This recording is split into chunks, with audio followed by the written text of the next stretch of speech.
നമസ്കാരം.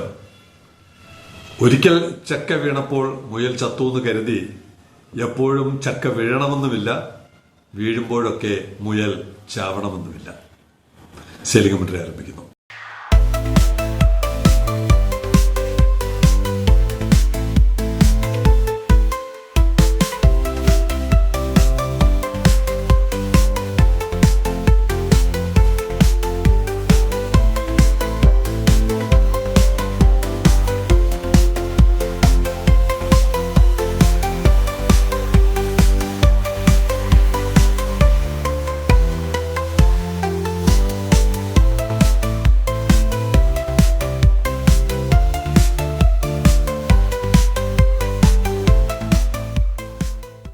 ഏറ്റവും ഒടുവിലത്തെ ചിത്രം 11.4 തോന്നുന്നു. 11.4 നോട്ടിക്കൽ മൈൽ അകലെയാണ്. ഇടയ്ക്ക് ആങ്കർ ഇട്ടതായിട്ട് തോന്നും, പിന്നെ വീണ്ടും ഡ്രിഫ്റ്റിംഗ് മോഡിലാണ്.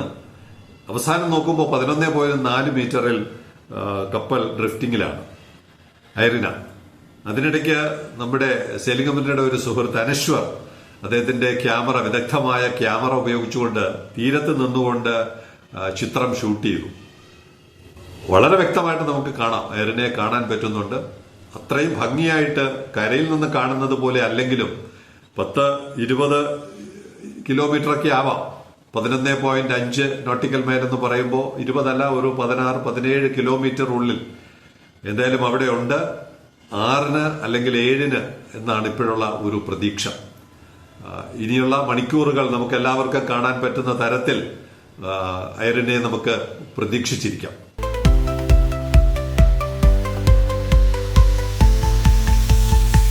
മറൈൻ മോൾ എന്നാണ് തുറമുഖത്തിന് വേണ്ടിയുള്ള ക്യാമ്പയിന്റെ തുടക്ക നാളുകളിൽ തന്നെ നമ്മൾ പേരിട്ടത്. മറൈൻ മോൾ. കേരളം ഒരു മറൈൻ മോൾ ആവണം എന്ന് പറഞ്ഞാൽ നമുക്ക് ഇന്നലെ വരെ അപ്രാപ്യമായിരുന്ന ഷിപ്പിങ്ങുമായി ബന്ധപ്പെട്ട എല്ലാ സൊല്യൂഷൻസും, പോർട്ട് ചിലപ്പോൾ തങ്കശ്ശേരിയിൽ 4 മീറ്റർ 5 മീറ്റർ 7 മീറ്റർ ഒക്കെ ഉണ്ടാവുകയുള്ളൂ, അല്ലെങ്കിൽ അഴീക്കൽ, അല്ലെങ്കിൽ അതുപോലുള്ള ബേപ്പൂർ. പക്ഷെ ഈ ചുരുങ്ങിയ ആഴം ഉള്ളിടത്ത് പോലും ഷിപ്പിങ്ങുമായി ബന്ധപ്പെട്ട നിരവധി ആക്ടിവിറ്റീസ് നടത്താൻ പറ്റുന്ന തരത്തിൽ കേരളം മുഴുവൻ ഈ തുറമുഖ സാധ്യതകൾ, കപ്പൽ സാധ്യതകൾ ഉപയോഗപ്പെടുത്തണം എന്നുള്ള അർത്ഥത്തിലാണ് മറൈൻ മോൾ എന്നുള്ള പേരിട്ടത്. അത്തരം ഒരു ടോട്ടൽ സൊല്യൂഷൻ പ്രൊവൈഡർ. ഇപ്പോൾ ഇത് പറയാൻ കാരണം സംസ്ഥാന സർക്കാരിന്റെ ഭാഗത്ത് നിന്നൊരു ആലോചന വരുന്നത് പോലെ ചില മാധ്യമങ്ങൾ റിപ്പോർട്ട് ചെയ്യുന്നു. 50 നോട്ടിക്കൽ മൈൽ അകലെ കൂടി കപ്പൽ പാത നിശ്ചയിക്കണം എന്ന് പറഞ്ഞാൽ വളരെ അകലെ കൂടി കപ്പൽ പാത നിശ്ചയിക്കണം. നേരത്തെ കേന്ദ്രം ഇങ്ങനെ സംസ്ഥാനത്തിന്റെ ഈ ആവശ്യത്തോട് കേന്ദ്രം പ്രതികരിച്ചത് 50 കിലോമീറ്ററാണ്. അപ്പൊ കിലോമീറ്റർ നോട്ടിക്കൽ മൈൽ അറിയാലോ, 1.85 കിലോമീറ്ററാണ്. അപ്പൊ ഏകദേശം 50 നോട്ടിക്കൽ മൈൽ എന്ന് പറയുമ്പോൾ ഒരു 90 കിലോമീറ്റർ എങ്കിലും വരാം. കേന്ദ്രം അത് 50 കിലോമീറ്റർ ആയിട്ട് നിശ്ചയിച്ചു. കുറച്ചുകൂടി അടുത്ത് വരണമെന്നാണ് സെയിലിംഗമിന്റെ അഭിപ്രായം. കാരണം അതൊരിക്കലും മത്സ്യത്തൊഴിലാളികളെ ബുദ്ധിമുട്ടുണ്ടാക്കുന്നതല്ല. കാരണം ഇപ്പോ നമ്മുടെ ഇനിയാണ് പറയാനിരുന്നത് ഐറിനയുടെ അവസ്ഥ. ഐറിനയുടെ ക്യാപ്റ്റനോട് ചെറിയൊരു പരിചയം വന്ന സ്ഥിതിക്ക് അദ്ദേഹത്തോട് ചോദിച്ചു, നാട്ടുകാർക്ക് എന്തായാലും 3-4 ദിവസം ഇവിടെ ഉണ്ടാവുമല്ലോ എന്നുള്ള ഒരു റിപ്പോർട്ട് കിട്ടിയപ്പോൾ 7-ാം തീയതിയാണെന്ന് തോന്നുന്നു ഇനി കപ്പൽ പ്രവേശിക്കുന്നത് പോർട്ടിലുണ്ട്. അപ്പോ അദ്ദേഹത്തോട് ചോദിച്ചു, കുറച്ച് കരയിൽ നങ്കൂരമിട്ടുകൂടെ, നാട്ടുകാർക്കെല്ലാം ഐറിനെ ഒന്ന് കാണാൻ പറ്റുമല്ലോ എന്ന് പറഞ്ഞപ്പോൾ അദ്ദേഹത്തിന്റെ പ്രതികരണം എന്തായിരുന്നു എന്നറിയാമോ? നമ്മുടെ മത്സ്യത്തൊഴിലാളികൾക്ക് ചിലപ്പോൾ അത് ബുദ്ധിമുട്ടുണ്ടാകും, ബോട്ടുകൾക്ക് ബുദ്ധിമുട്ടുണ്ടാകും, അതുകൊണ്ട് അങ്ങനെ കരയിലോട്ട് വരുന്നില്ല. അതാണ് കപ്പൽ മേഖലയിലുള്ളവർ മത്സ്യത്തൊഴിലാളികൾക്ക് നൽകുന്ന പരിഗണന. നമ്മുടെ റോഡിൽ പറയാറില്ലേ, റോഡിൽ ആർക്കാണ് ഏറ്റവും മുന്തിയ പരിഗണന കൊടുക്കേണ്ടത്? കാൽനട യാത്രക്കാർക്കാണ്. അവര് ക്രോസ് ചെയ്യാൻ നിൽക്കുകയാണെങ്കിൽ അവരെ കടത്തി വിടുന്നതാണ് പുതിയ പുരോഗമന മര്യാദ. അപ്പോ കാൽനട യാത്രക്കാർ, അത് കഴിഞ്ഞാൽ സൈക്കിൾ യാത്രക്കാർ, ഇവർക്കൊക്കെയാണ് നമ്മുടെ റോഡുകളിൽ മുന്തിയ പരിഗണന നൽകേണ്ടത്, അല്ലാതെ കാറിലും ബസ്സിലും ഇരിക്കുന്നവർക്കല്ല. അപ്പോ വിദേശ രാജ്യങ്ങളിലൊക്കെ അങ്ങനെയാണ്, അവരിങ്ങനെ വന്ന് നിൽക്കുന്നത് കണ്ടാൽ തന്നെ നിർത്തി കൊടുക്കും. അല്ലെങ്കിൽ അവർ എപ്പോ വരുന്നോ അപ്പോൾ അവർക്ക് സ്വിച്ചിട്ട് അവർക്ക് റോഡ് ക്രോസ് ചെയ്യണമെന്ന് ആവശ്യപ്പെടാം. അപ്പൊ ഏറ്റവും പരിഗണന ആർക്കാണ്? കാൽനട യാത്രക്കാർക്കാണ്. അതുപോലെ കടലിൽ മത്സ്യത്തൊഴിലാളികൾക്ക് പരിഗണനയുണ്ട്, പരിഗണന നൽകണം എന്നുള്ളതാണ് ആഗോള ധാരണ. അപ്പൊ അങ്ങനെ ഒരു ധാരണ ഉണ്ടായിരിക്കുമ്പോൾ ഒരു തവണ ഒരു കപ്പൽ അപകടം ഉണ്ടായെന്ന് കരുതി ഇനി 365 ദിവസം ഇവിടെ കപ്പൽ അപകടമായിരിക്കും എന്ന് നമുക്ക് പറയാൻ പറ്റില്ല. മാത്രമല്ല, ഈ കപ്പൽ പാതയിലൂടെ നമുക്ക് പല കാര്യങ്ങളും ഇനി നേടിയെടുക്കാനുമുണ്ട്.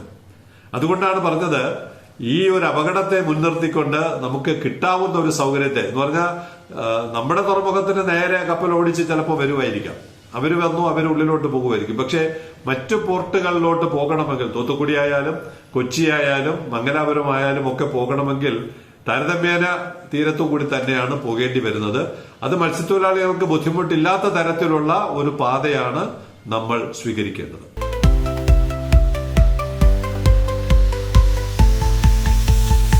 വാസ്തവത്തിൽ നമ്മുടെ ഇവിടെ കാലാവസ്ഥയായിരിക്കാം ഏറ്റവും കൂടുതൽ എൽസ3ക്ക് ബുദ്ധിമുട്ടുണ്ടാക്കിയത്.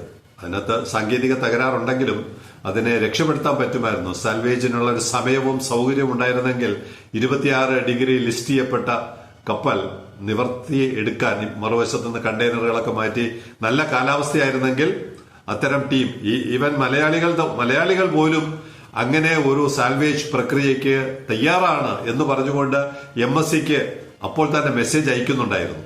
അപ്പൊ അങ്ങനെ രക്ഷപ്പെടുത്തിയെടുക്കാൻ പറ്റുമായിരുന്നു. പക്ഷെ കാലാവസ്ഥ കാരണം ആർക്കും ഒന്നും ചെയ്യാൻ പറ്റാതെ കപ്പലിന് മുങ്ങേണ്ടി വന്നു. പക്ഷെ ലോകം മുഴുവൻ ആഗോളതലത്തിൽ ഇത്തരം അപകടങ്ങൾ കുറഞ്ഞു വരുന്നു എന്നാണ് അലയൻസ് എന്ന് പറയുന്ന ഗ്ലോബൽ ഇൻഷുറൻസ് കമ്പനിയുടെ പഠനം.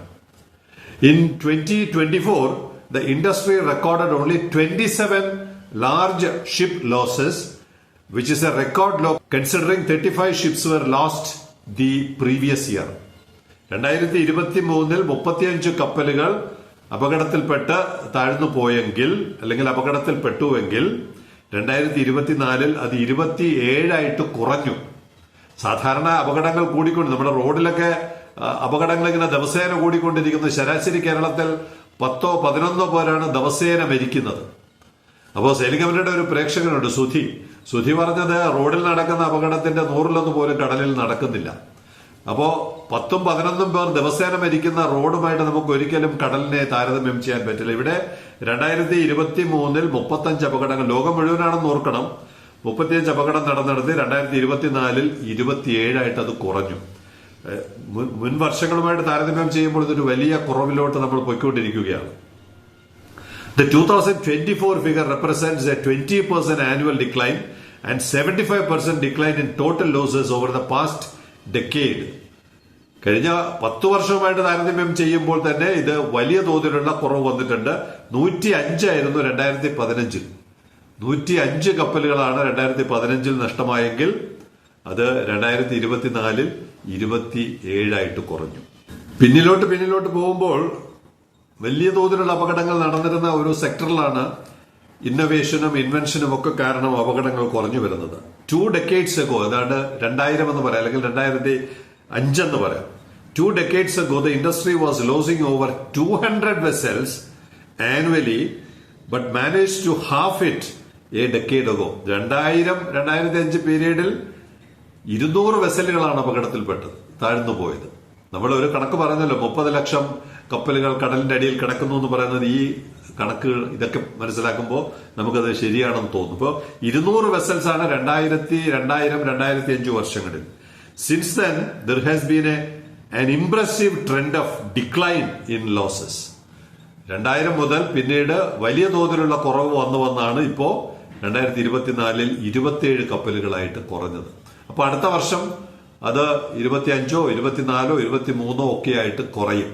അപ്പൊ അതുകൊണ്ട് നമ്മൾ എന്തെങ്കിലും ഒരു അപകടം സംഭവിച്ചു എന്ന് കരുതി ടോട്ടൽ ബാൻ അല്ല ഏർപ്പെടുത്തേണ്ടത്. എങ്ങനെ അതുമായിട്ട് നമുക്ക് ചേർന്ന് എല്ലാവർക്കും അതിന്റെ നേട്ടം, കപ്പൽ പുതിയ മേഖലയിലോട്ട് നമ്മൾ കടക്കുകയാണ്. കേരളം ആദ്യമായിട്ടാണ് അന്തർദേശീയ കപ്പൽ. വാസ്തവത്തിൽ കപ്പൽ ഗതാഗതം കൂടിയതുകൊണ്ടാണ് ഒരു അപകടമെങ്കിലും ഇവിടെ സംഭവിച്ചത്. അങ്ങനെ കൂടുന്ന കപ്പൽ ഗതാഗതത്തിന്റെ നല്ല വശങ്ങൾ നമ്മൾ ഉപയോഗപ്പെടുത്തുവാനും അപകടങ്ങൾ കുറയ്ക്കുവാനുമുള്ള നടപടികളാണ് വാസ്തവത്തിൽ നമ്മൾ സ്വീകരിക്കേണ്ടത്. ഒറ്റയടിക്ക് തീരത്ത് നിന്ന് ഇതൊക്കെ എടുത്തുകൊണ്ട് പോകണം എന്നുള്ള ഡിമാൻഡുകൾ, എന്നുള്ള സ്ലോഗൻസ് നമ്മുടെ സമൂഹത്തിന് ഗുണം ചെയ്യില്ല.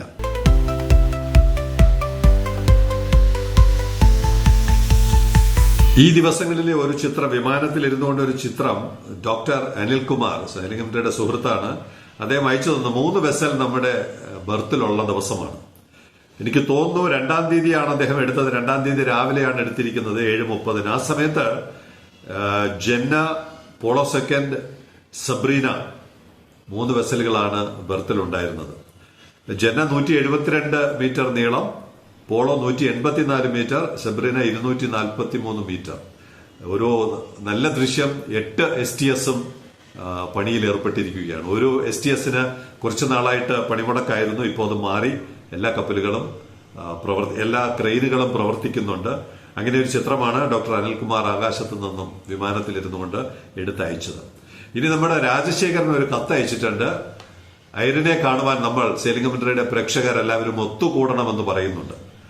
ഏറ്റവും നല്ല സ്ഥലം, നമ്മുടെ പെർമിഷൻ എടുത്ത് പാസ് കിട്ടി ഇനി പോകാൻ ബുദ്ധിമുട്ടായിരിക്കും.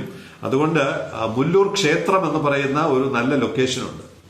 അവിടെ എല്ലാവർക്കും ഒരുമിച്ച് കൂടിയാൽ താരതമ്യേന അടുത്ത് ബർത്തിലോട്ട് പോകുന്ന ഒരു ദൃശ്യം കാണാൻ പറ്റുന്നതായിരിക്കും. അങ്ങനെ ഒരു സ്ഥലത്ത് എത്തുവാൻ കഴിയുന്നവർ വേറെന്തെങ്കിലും വിവരം ഉണ്ടെങ്കിൽ അറിയിക്കുക. വാട്സാപ്പ് ചെയ്യുക 9847124633. ആ നമ്പറിൽ മെസ്സേജ് അയച്ചാൽ നമുക്ക് ഈ സന്ദർശനം ഒന്ന് കോർഡിനേറ്റ് ചെയ്യാൻ പറ്റും. Signing off, Ilyas John.